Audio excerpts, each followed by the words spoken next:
she was sentenced to death. So it's awful, but it was really interesting. That's why I wanted to cover it. Today we're talking about a woman named Elizabeth, or as she was called, Eliza Fenning.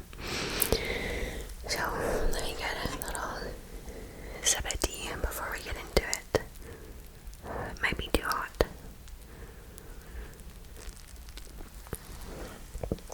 Yeah, it's hot. So Elizabeth Eliza Fenning was born on June 10th, 1793.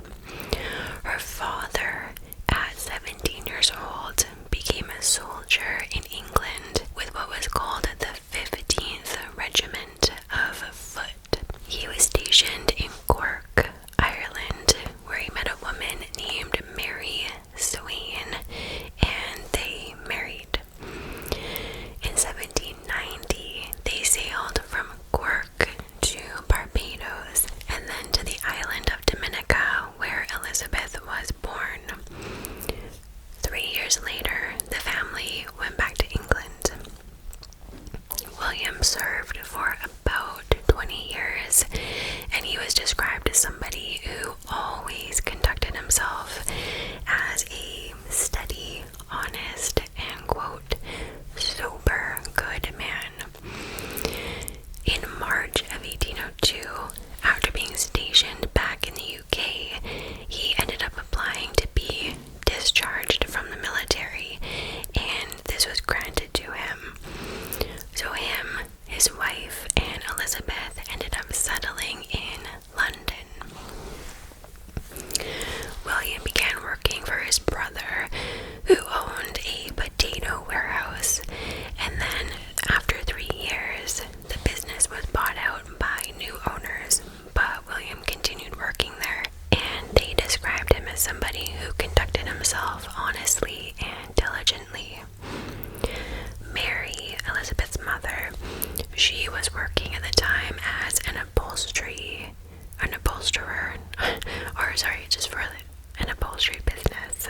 And the reason I'm talking about this and why it's important is because it just shows that Elizabeth was brought up by, from what it seems, very hardworking, very honest parents. But clearly after he was discharged, money for the family did become a problem, because Elizabeth began working at only 14 years old, and her first job was working for different families as a servant.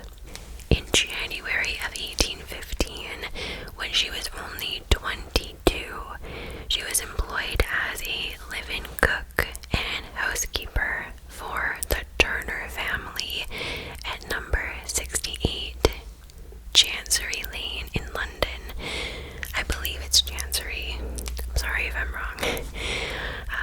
And yeah, her employers were a wealthy upper-class family. In this house was Mr. Robert Turner, who worked as a law stationer, and Robert's wife, who was named Charlotte. Also living in this house was another housemaid named Sarah Beer, and 2 young male apprentices named Roger Gadsden and Thomas King, who both worked under Mr. Turner. And it was here, at this house, roughly 2 months after she was hired, where she would be executed for attempted murder charges of this entire family. And just keep in mind, this was a murder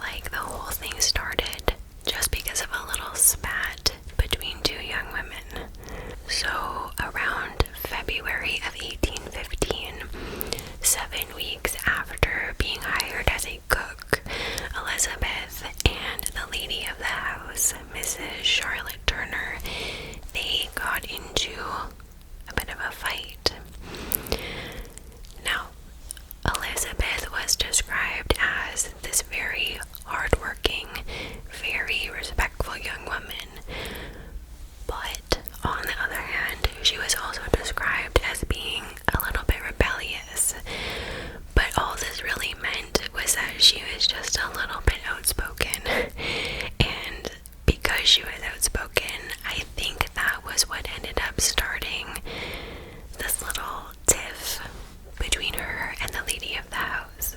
I also don't think it helped that Charlotte was only a little bit older than Eliza.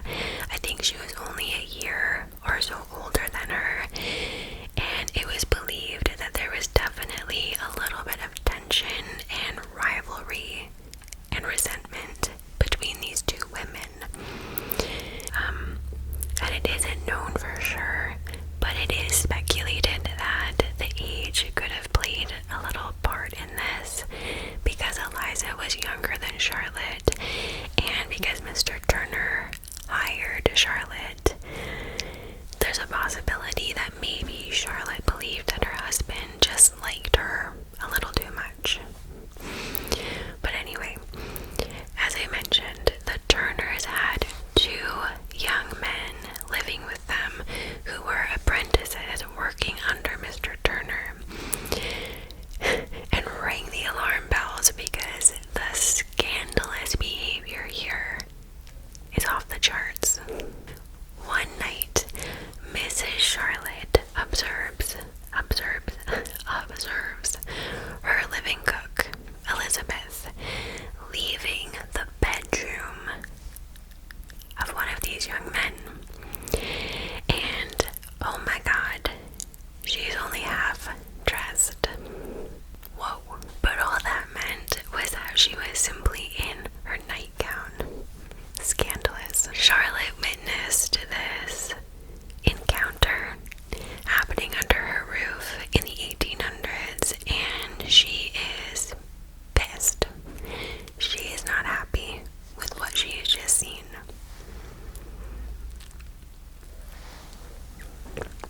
Whoa.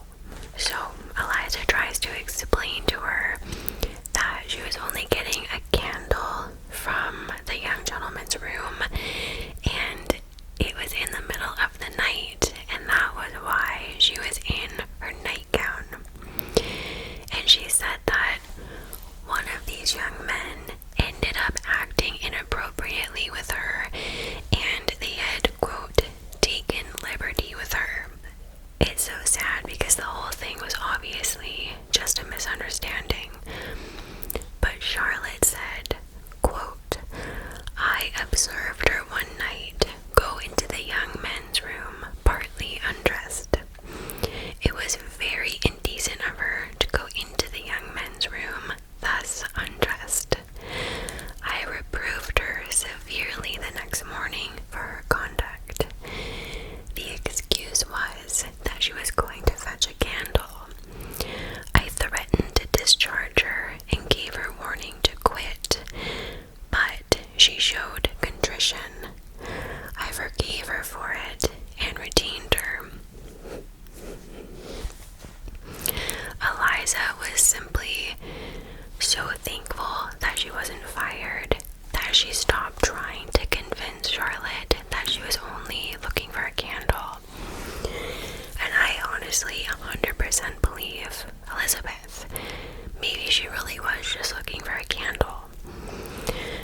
But after Charlotte scolded Eliza for this behavior, she said that Eliza's behavior towards her completely changed. She became rude and sullen with her and simply stopped showing her the level of respect that she previously had. Thus, this little tiff between the two women began. And apparently, after that incident, Eliza confided in Sarah Peer, the other housekeeper, saying that she no longer liked Robert and Charlotte Turner.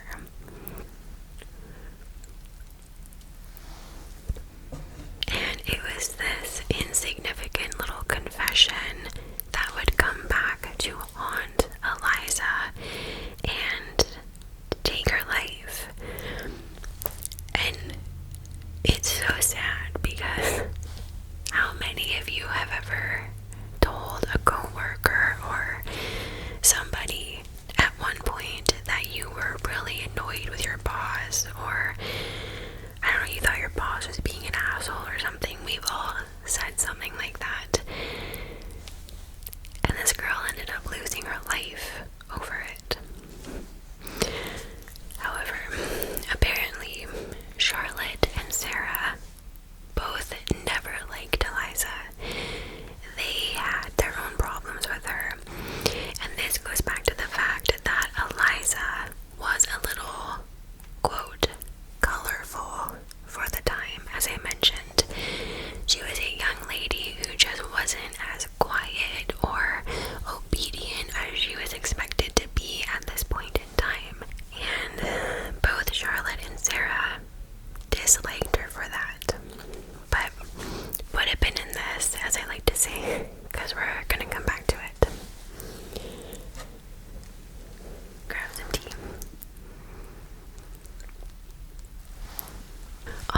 March 21st, 1815, Eliza, as the head cook of the house, made dinner for the household. She made it for Robert, Charlotte, as well as Robert's dad, named Orlebar Turner, who was there that night for dinner. Charlotte also instructed Eliza to make dinner for the two young apprentices that night. So the Turner family and the apprentices, they did not eat together. They didn't eat at the same time, nor did they have the same meals. And Charlotte Turner asked Eliza that night to make a steak pie for the two young men, while the Turner family were going to have beefsteak, potatoes, and yeast dumplings. So the apprentices, Eliza as well as Sarah, were all going to eat this pie for dinner. And it's really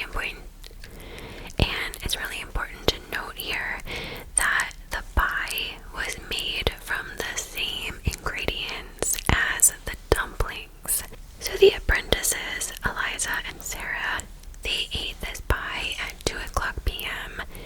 and none of them got sick. It was a delicious, filling steak pie. So, the kitchen where she worked and where she made this pie, it was apparently split into 2 rooms. So if you were in one of them, you couldn't see into the other room. And the front room of the kitchen had the fire where the doughs and stuff would be set to rise. So Eliza prepared the dough for the dumplings that she was going to make for the Turner family. She prepared the dough in the back room, the back kitchen, and then she left that dough in the front room by the fire to rise. Then she left the house to go to the butcher's to go and get the steak for the Turner's dinner. When she gets back to the kitchen, she goes into the back, but she can hear somebody in the front kitchen rustling around and doing something in there. She goes in to see who's in there because she's the only cook, and she sees one of the young apprentices, Thomas King, who really shouldn't be in the kitchen. Like, he doesn't have any reason to be in there. She asks him what he's doing or if he needs anything, but he says nothing. He completely ignores her and he simply exits the room. Like, can you get any more suspicious? No.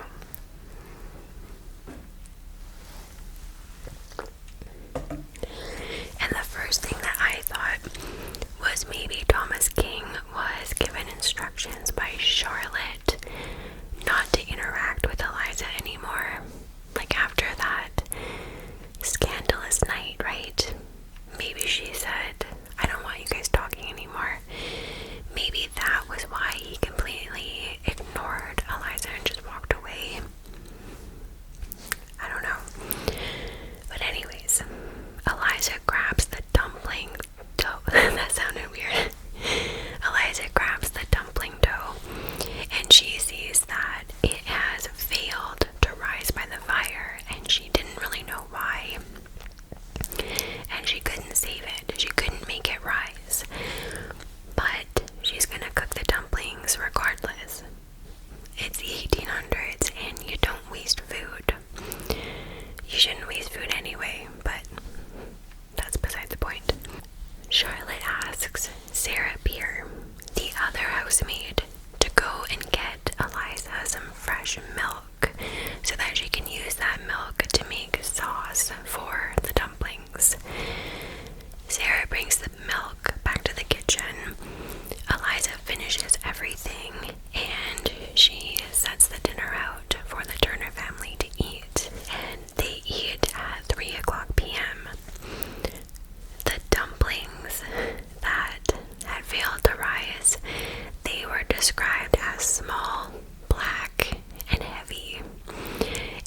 she said that her tongue and chest were completely swollen. Meanwhile, Eliza is in the kitchen and doesn't know that this is happening. She doesn't know that Charlotte is sick. And Eliza ends up eating half of one of the leftover dumplings that the Turner family didn't take. Now this is a very important little nugget, little dumpling to take note of, because remember Thomas King, the apprentice who was skulking around in the kitchen? He is nowhere to be seen for the rest of the night, and nobody knows where he went, and nobody sees him. But the other apprentice, Roger Gadsden, he comes into the kitchen to talk to Eliza for a bit. And while he's there, he sees that there's a plate with some leftover dumplings on it, and he goes to pick one up to eat it. Now this was interesting because Eliza stops him and she says, "Gadsden, do not eat that. It is cold and heavy and it will do you no good." Which, in all honesty, that doesn't look very good for Eliza. But in her defense, maybe she liked Gadsden. That's what I thought. Maybe she liked him and she didn't want him eating something that she had cooked that she was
going further with that idea, remember, Eliza made a steak pie for Roger and Thomas to eat. They had eaten an hour earlier than the Turner family.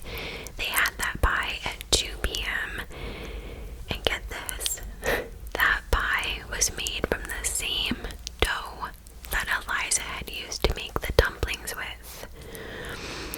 And Thomas and Roger didn't get sick after eating that pie, and there was no sauce to go with that. So that's really important. God, imagine being alive. Imagine being alive at that time, being a cook for a wealthy family, and they get sick. Just think of all the contaminants that would have been in every food source, how easily it would have been to get sick, but just instantly you would have been blamed. It's so awful. Anyway, Roger only got sick after coming into the kitchen and having that small bite of the dumpling with a big amount of sauce. And interestingly, Eliza had actually made those same dumplings, just no sauce. She'd made them the night before. They were these yeast dumplings with the exact same ingredients, the same flour, and she had made those for the 2 apprentices, for Sarah Pierre as well as for herself. And Roger said that those dumplings were completely different that night. They were light and fluffy and very good, and none of them had gotten sick. So that is pretty darn shady, because when I say the same ingredients, I don't just mean like the same recipe. All of it was the same, like it was the same flour, came from the same bag. So why didn't they get sick?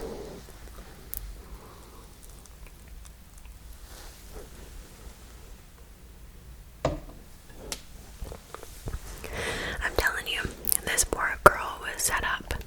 So Margaret Turner gets to the house, and again, that is Eliza's boss's mother. I think that made it more complicated. Margaret Turner gets there, and she sees how ill her whole family is, and she is really worried about Charlotte, her daughter-in-law, because she is pregnant. She asks them, "What did you guys eat?" And again, everybody thinks that it is the dumplings. And Eliza, she speaks up for herself, and she says, "No, it wasn't the dumplings. It couldn't have been. It had to be the milk that was used to make the sauce." And Margaret completely brushes this preposterous idea off because Eliza hadn't made the sauce. Apparently, Charlotte had made this sauce. Like, her precious little daughter-in-law was the one who made it. So she argues, no, it can't be the sauce. The sauce is not responsible for making you guys sick. There's no way. And Eliza argues with her and says, no, it had to be the sauce.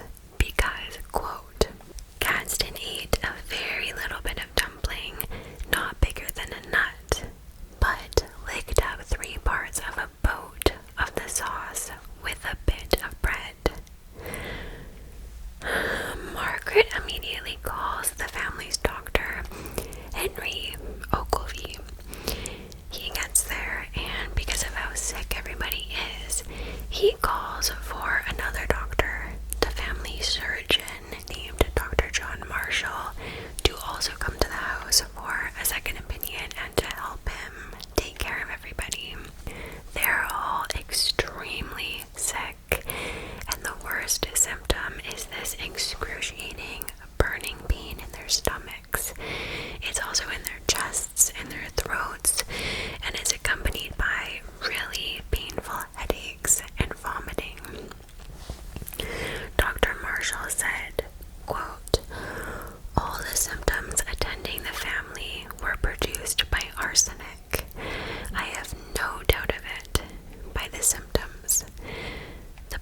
daughter was also ill by the same, I have no doubt.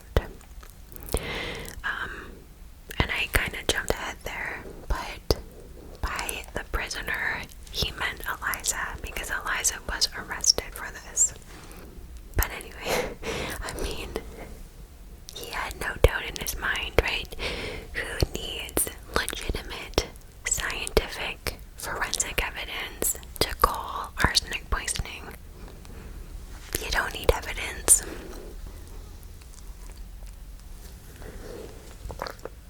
All you need is opinion.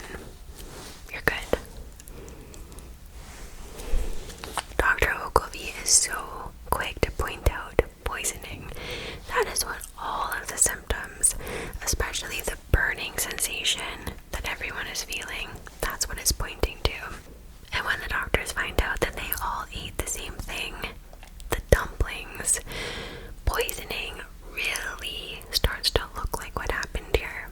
And they know that if that is the case, all that they can do is prescribe laxatives, a little bit of medication to help with the pain, and lots of fluids to try and flush out whatever they've ingested, including Eliza. She gets tended to by the doctors as well, and it works.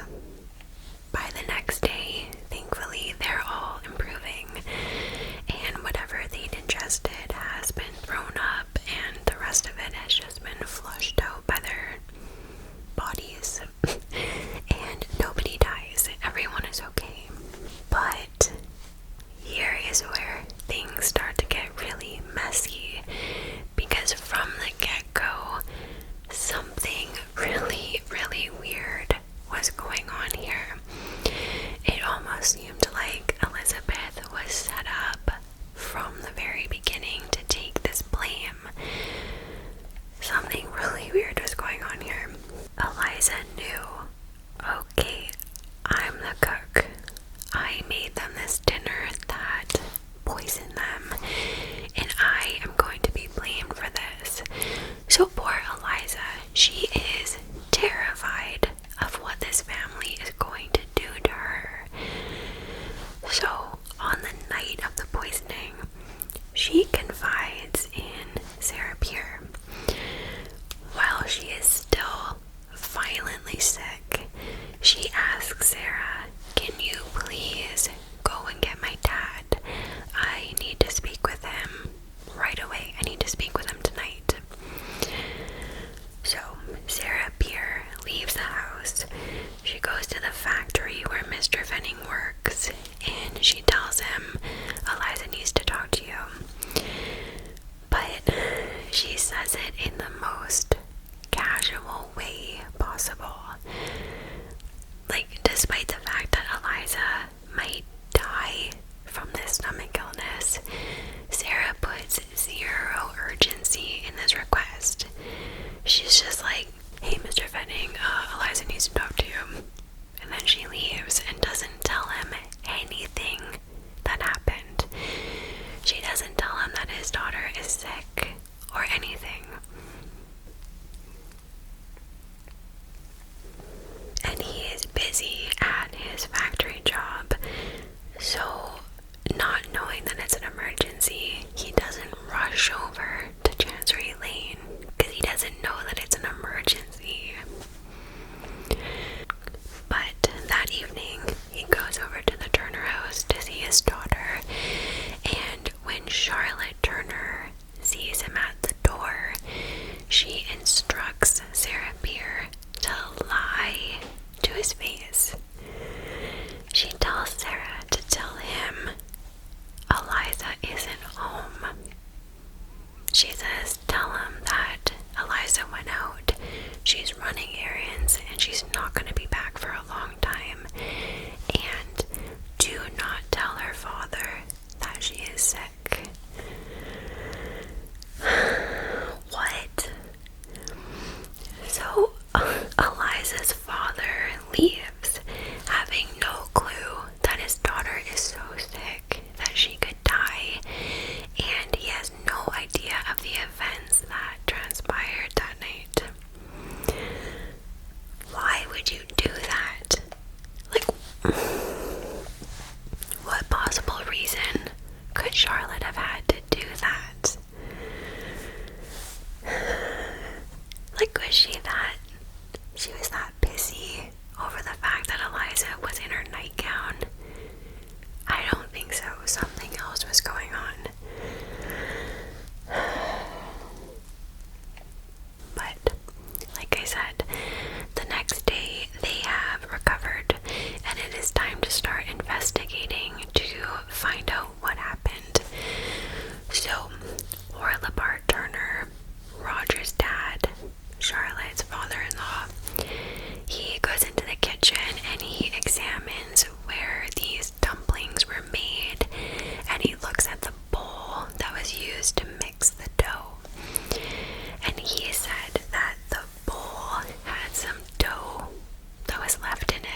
because Eliza put arsenic in the dumpling dough and she tried to kill us. I mean, it couldn't possibly be flour, right? That's probably out of the question. So he takes that bowl as evidence and he locks it away in a cabinet until he can show it to Dr. Marshall the next day. The next morning, Dr. Marshall comes back and he examined this bowl himself. He said he washed it with a tea kettle of warm water, stirred it, and then he let it subside. Then he decanted it off, where he found a half a teaspoon of white powder. He washed it a second time and, quote, decidedly found it to be arsenic. What? Guys, he decidedly found it to be arsenic. He decidedly found it was arsenic. And he said that if this was arsenic, the amount that would have been in the dumpling mix would have been enough to kill 10 people. Well, that's interesting, because nobody died. That's so interesting. But yeah, let's keep blaming Eliza for poisoning us with arsenic. Sounds good. Despite this, they still believe that Eliza tried to kill them with arsenic. Dr. Marshall also examines the yeast and the tub of flour, both of which were used to make the dumplings, and he said that there was no trace of arsenic in either of those separate ingredients. So it was only in the bowl. And this obviously does not look good for Eliza. Not one bit.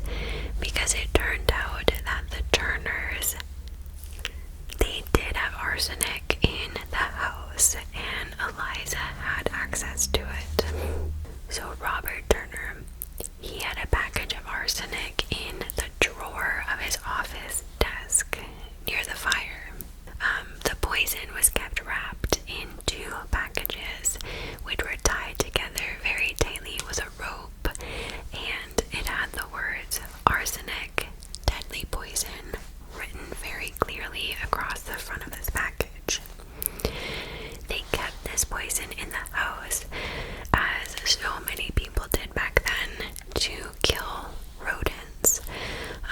Specifically rodents in his office that may have tried to tear up his paperwork. But apparently they hadn't used this arsenic in over a year and a half, so it had just been sitting in the drawer untouched. And the fact that this package was clearly labeled, this also made Eliza look bad, because Eliza was able to read and write very well. So the Turner family argued that Eliza couldn't say she mistakenly picked up this package without knowing what was in it or something. Also adding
obviously didn't look good for Eliza, especially because Robert went even further with his argument and said that the last time he had seen the arsenic in his desk was on March 7th, and that on the night of the actual poisoning, that arsenic package had been missing. What? The arsenic package at that point had been missing for a fortnight.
manages to get herself out of bed and get downstairs to the front door. But can you guess what happens? Somebody stops her, and it was Thomas King. He blocks her way, and he doesn't let her leave the house. He actually ends up locking her in, bolting the door, and she is still too weak from the sickness to even get up and unlock the door. So all she can do is just wait until the Turners come back with the police. Like, how suspicious is that? The Turners end up returning with an officer from the Hatton Garden office, and he arrests Eliza on charges of attempted murder, even though she has been afflicted with the same sickness. And she is still so sick that she can't just go right into jail. She has to wait in the infirmary ward at Clerkenwell Prison as she waits for her trial. So the trial was held on April 11th, and Eliza's parents managed to get $5 together so her daughter could have a defense attorney, but at the time her defense wasn't allowed to talk during the trial. She wasn't allowed to talk during the trial. Like, she would only be allowed to talk at the very end. So he really held no purpose whatsoever. It's ridiculously unfair. The case was held in front of 12 members of a jury, and pretty much every witness that came to the stand gave evidence against Eliza. But it was all circumstantial, and it was just a summary of what happened in the days leading up to the incident and what happened that night. There was zero scientific evidence or proof brought forward that Eliza actually poisoned them. And all of the questions asked by the prosecutor are leading questions solely designed to make Eliza look really bad and just leave these huge dents in her character as a woman.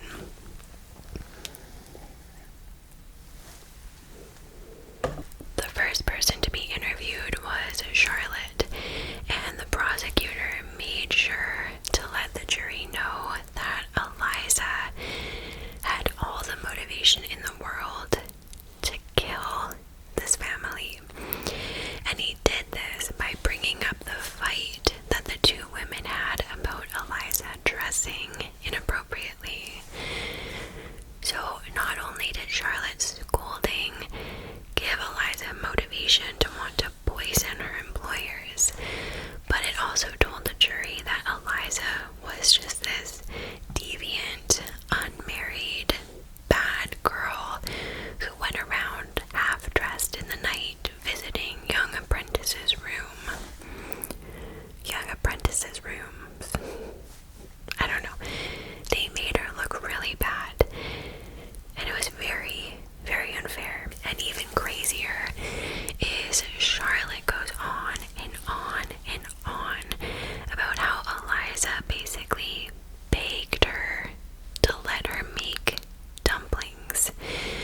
Like, she tells the jury how Eliza was just basically pestering her to make the family dumplings for 2 weeks straight. So she was basically saying that she had been planning on murdering them for 2 weeks, and that timeline perfectly lined up with the disappearance of the arsenic from the office. Yeah, I'm sure she would have waited 2 weeks. Being the head cook, she could have poisoned all of you immediately the same night that she stole the arsenic. But why not just wait 2 weeks just for the thrill of it? Let's just hold on to the arsenic for 2 weeks and just see if we get caught. And the whole time, these leading questions are making Eliza look really guilty. Eliza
him and his family were.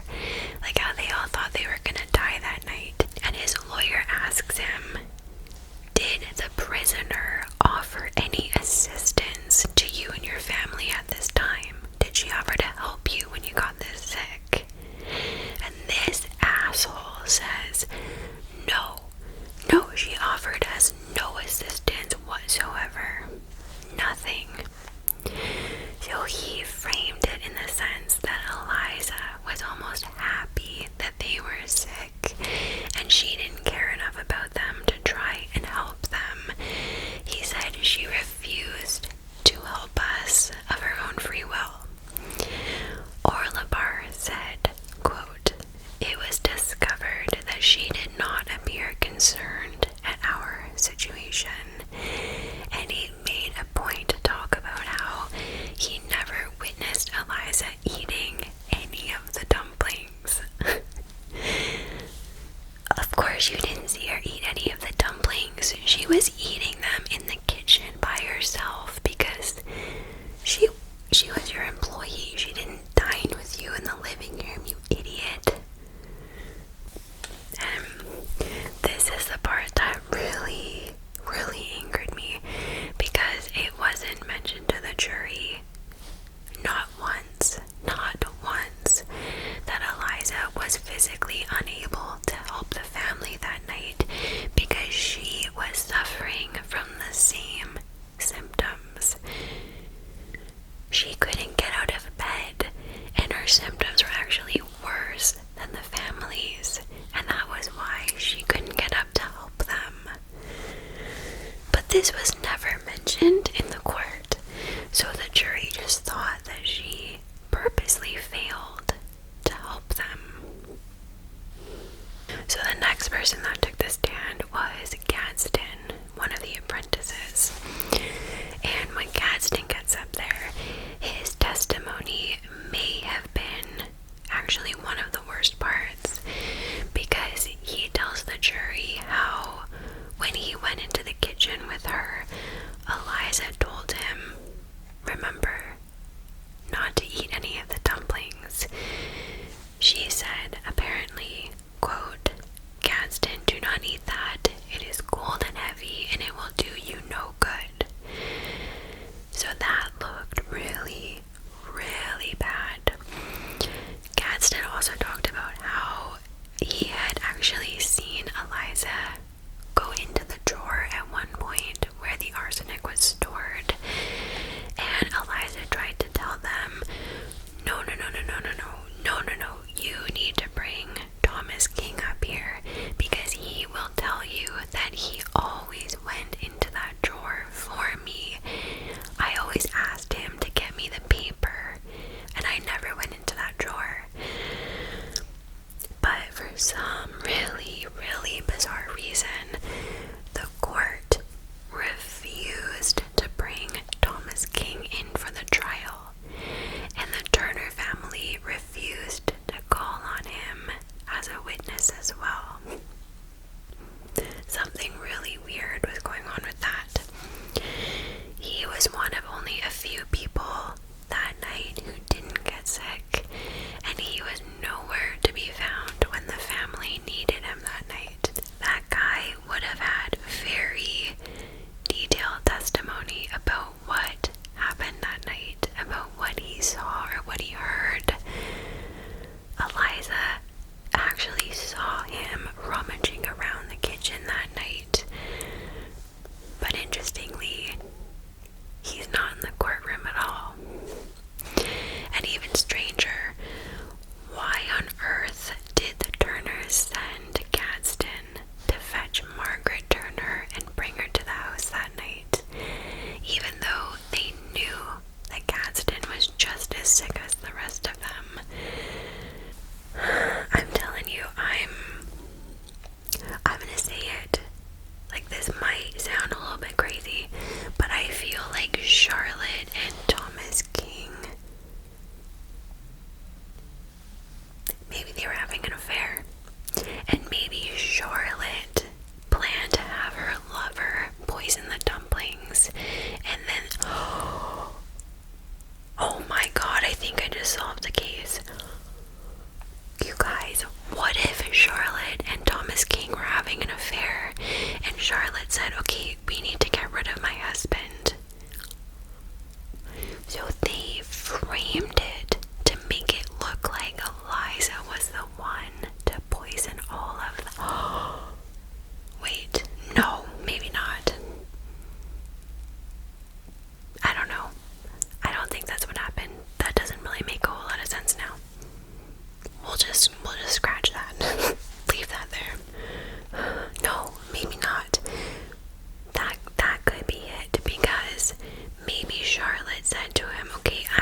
crazy because he was the only expert witness in this case.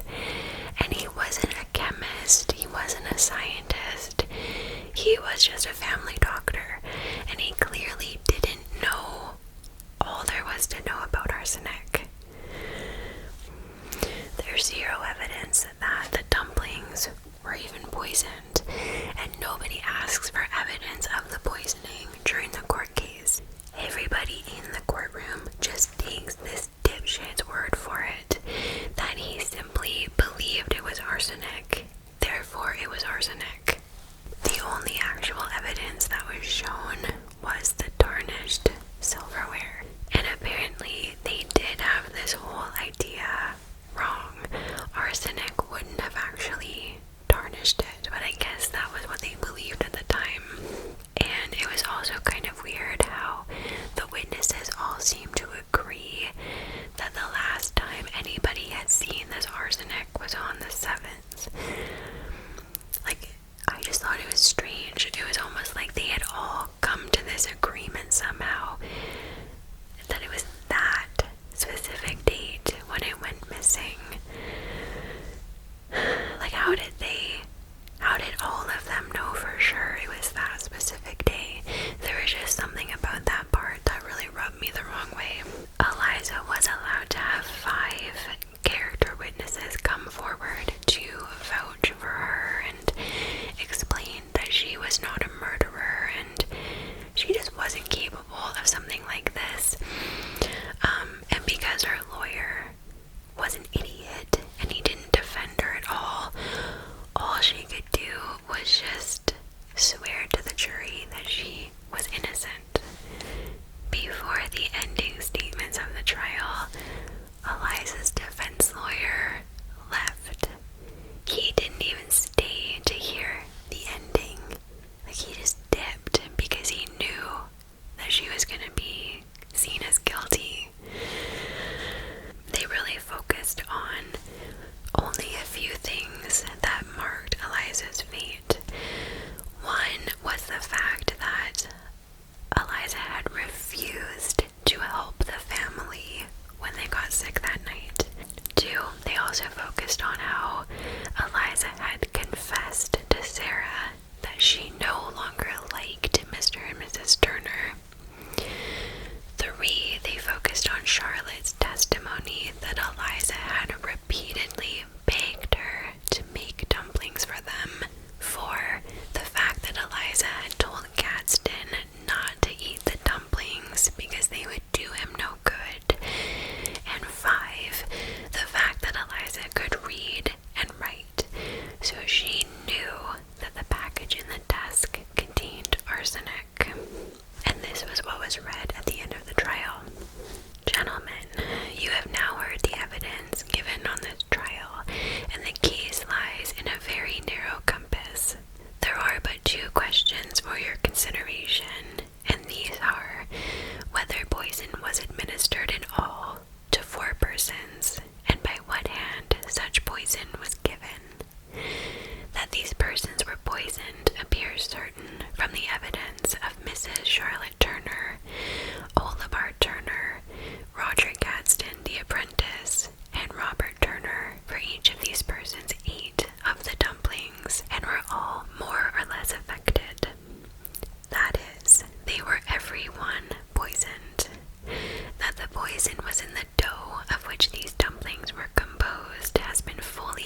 sauce, but it has been proved most satisfactorily that none of these contained it, and that it was in the dumplings alone, which no person but the prisoner had made.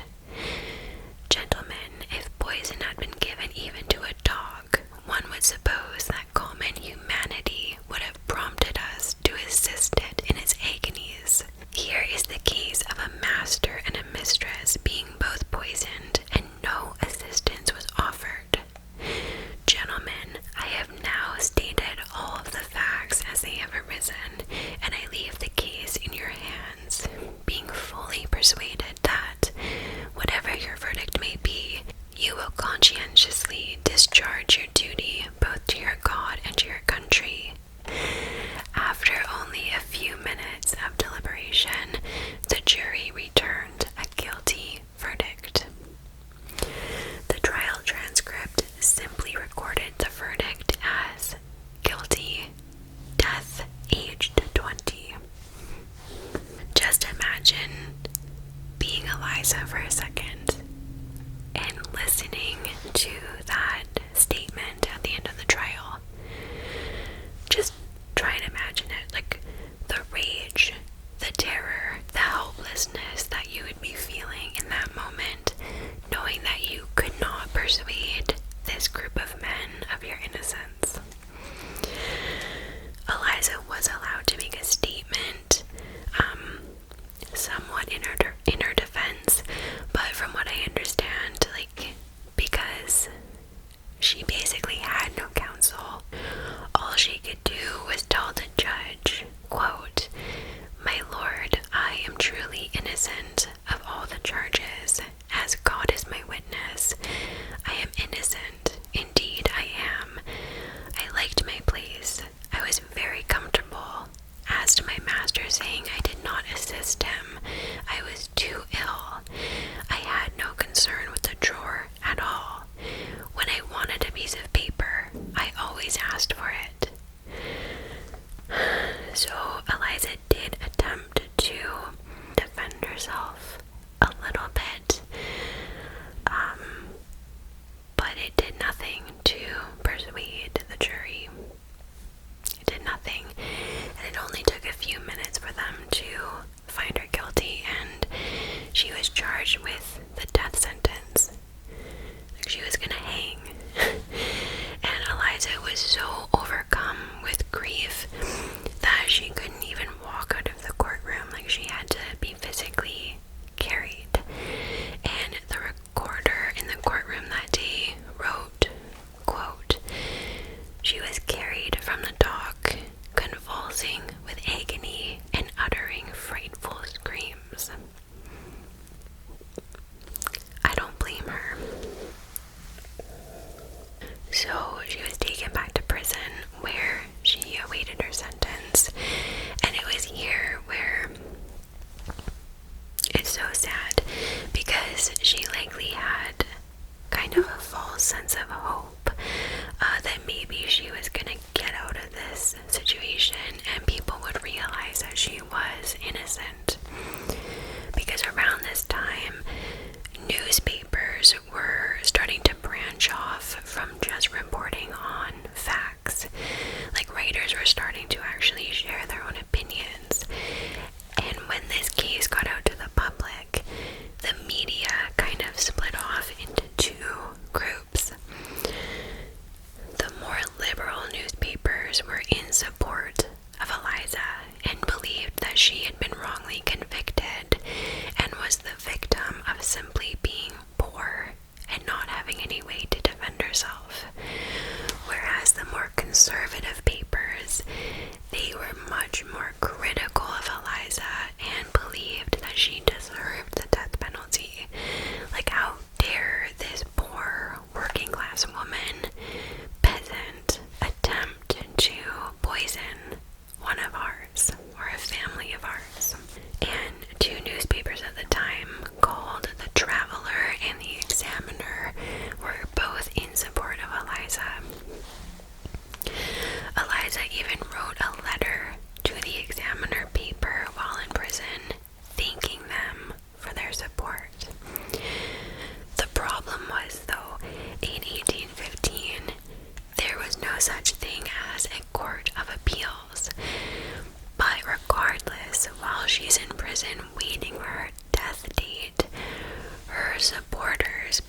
poisoner was somebody in your own family.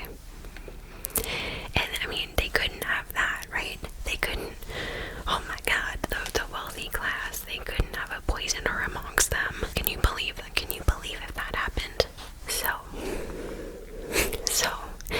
despite the fact that once again, nobody died, the Turners are so against having their reputation tarnished, having a poisoner in their family, that they decide against signing the petition.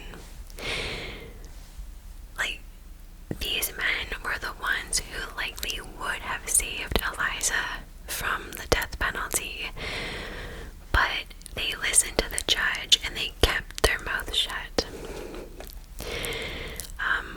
And unfortunately, the letters written to the Home Secretary and the Prince Regent, they didn't work.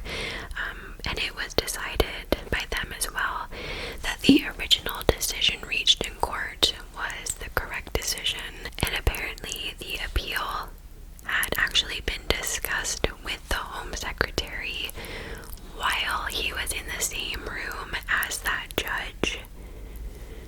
So that is biased, and yeah, her appeal was denied, and her date of execution was set for July 26th.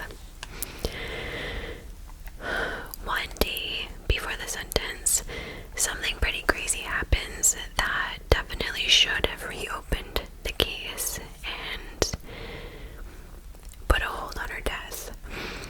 A chemist from London shows up at the judge's door with some really weird information regarding the case.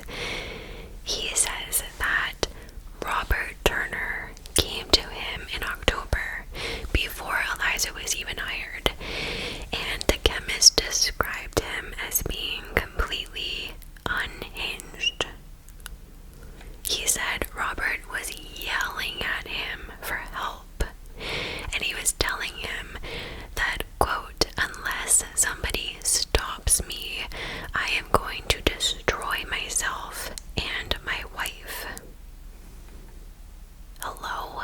That's a little weird, Robert. The judge probably halted the execution and reopened the case after hearing that, right? No. He said, that's okay, we're gonna go ahead and we're still gonna hang this young woman. Despite the fact that Robert may have likely been the one to poison his family, there's no reason to halt the process of justice. It's already underway. We're gonna go ahead with the hanging. We're good. This poor woman. While waiting for the sentence, Eliza wrote to her fiancé telling him that she was innocent, and she said that she wanted